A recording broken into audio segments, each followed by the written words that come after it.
दोस्तों, आज मैं आपको मेरे मित्र के साथ घटी एक सच्ची घटना के बारे में बताने जा रहा हूँ। मेरा मित्र का नाम राहुल है और हम बचपन से ही बहुत अच्छे दोस्त रहे हैं और एक दूसरे से हम सारी बातें शेयर करते हैं। हम जब कॉलेज में आए थे तब राहुल की सगाई हो गई थी। वो अपने मंगेतर से, जिसका नाम सोनिया था, जिससे वो बहुत प्यार करता था और वो दोनों रात भर मोबाइल पर बातें करते रहते थे। एक दिन की बात है, उसने मुझे बताया कि वह उसकी मंगेतर से रात को बात कर रहा था। राहुल ने अपनी मंगेतर को मिलने के लिए बोला तो उसकी मंगेतर बदली हुई आवाज में बोली, तू ज्यादा मत बोल वरना तेरे को वहीं दफन कर दूंगी।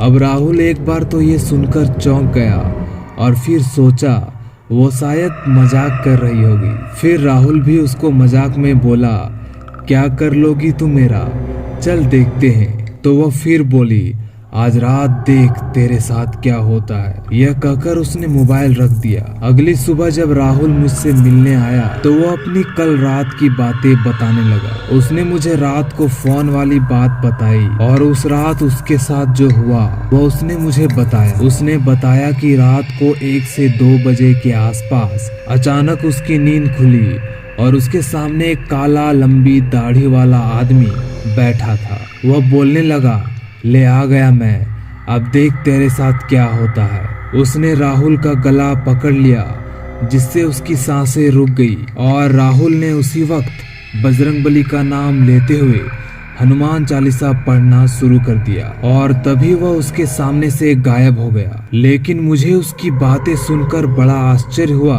कि ऐसे कैसे हो सकता है। उसके अगले दिन राहुल ने फिर अपनी मंगेतर से मोबाइल पर बात की और बोला, कल रात तुम मुझे क्या अनाप शनाप बोल रही थी। उसकी मंगेतर ने कहा, ऐसा कैसे हो सकता है, लेकिन कल तो मैंने फोन ही नहीं किया था। ये सुनकर राहुल के रोंगटे खड़े हो गए और उसने तुरंत फोन काट दिया। उसी वक्त राहुल ने मुझे फोन किया कि उसकी मंगेतर की तबीयत खराब है और कल उसके घर पर चलना है। अगले दिन हम दोनों तैयार होकर राहुल की मंगेतर के घर गए। वहां हमने दरवाजा खटखटाया तो उसकी मंगेतर सामने खड़ी थी और बदली हुई आदमी की आवाज में बोल रही थी, तू फिर आ गया, तूने अगर अंदर कदम रखा तो यहीं पर तेरी अर्थी निकाल दूंगा।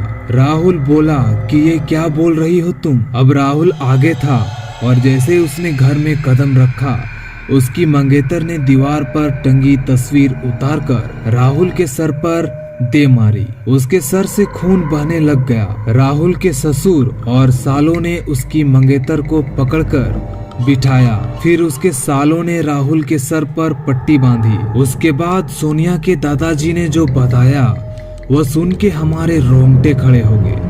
उन्होंने बताया कि सोनिया को जिन का साया लग गया है। इस पर राहुल के ससुर ने उन्हें अपना मुंह बंद रखने को कहा। थोड़ी देर रुककर हम वहां से सीधे अस्पताल जाकर ढंग से पट्टी करवाई। उसके अगले ही दिन मुझे राहुल का फोन आया कि सोनिया की तबीयत बहुत खराब है और वो अस्पताल में भर्ती है। राहुल ने बाइक निकाली और हम दोनों जल्दी अस्पताल पहुंचे। वहां पर पहुंचते ही हमने डॉक्टर से सोनिया की हालत पूछी तो उन्होंने बताया कि उसकी हालत बहुत नाजुक है, कौन सी बीमारी है वो पता ही नहीं चल पा रहा है। और उसके घर वालों को डॉक्टर ने सोनिया को घर ले जाने को कहा।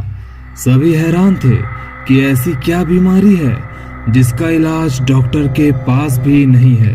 फिर उसके घर वालों ने सोनिया को घर ले आए। सोनिया ने राहुल को बुलाया और कहा कि मैं अब ज्यादा दिन जिंदा नहीं रह पाऊंगी और तुम किसी अच्छी लड़की से शादी कर लेना। ये सुनकर राहुल की आंखों में आंसू आ गए और बोलने लगा कि मैं तुम्हें मरने नहीं दूंगा। फिर सोनिया के दादाजी ने उसको एक बाबा के पास ले जाने को कहा। हम सोनिया को उस बाबा के पास ले गए और बाबा ने बताया कि इसको एक बुरे जिन ने जकड़ लिया है जिसकी वजह से वो इसके शरीर को नुकसान पहुंचा रहा है। अब बहुत देर हो गई है, अब कोई रास्ता नहीं है, लेकिन बाबा ने बताया कि इसका एक ही इलाज है। यहाँ से 100 किलोमीटर दूर एक सिद्ध बजरंगबली का मंदिर है, वहाँ इसका इलाज हो सकता है। और बाबा ने बताया कि इसके साथ वही इंसान जाएगा जिसे वो सबसे ज्यादा चाहती है। राहुल ने कहा कि मैं चला जाऊंगा, मुझे बाइक भी चलाने आती है। अब इसके बाद रात के 2 बजे राहुल और सोनिया दोनों बाइक पर निकल पड़े। लेकिन आधे घंटे बाद किसी का फोन आया और वो बताने लगा कि राहुल और सोनिया का एक्सीडेंट हो गया है और वे मारे गए हैं। ये सुनकर मेरा रो रो कर बुरा हाल हो गया।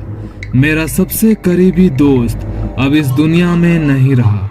तो दोस्तों, अगर आपको ये वीडियो बहुत पसंद आया हो तो जरूर इस वीडियो को लाइक करके जाना, और अगर आप चैनल पे नए आए हो तो जरूर इस चैनल को सब्सक्राइब कर लेना और बेल का घंटी भी दबा लेना, ताकि आपको सबसे पहले मेरा नोटिफिकेशन पहुंचे।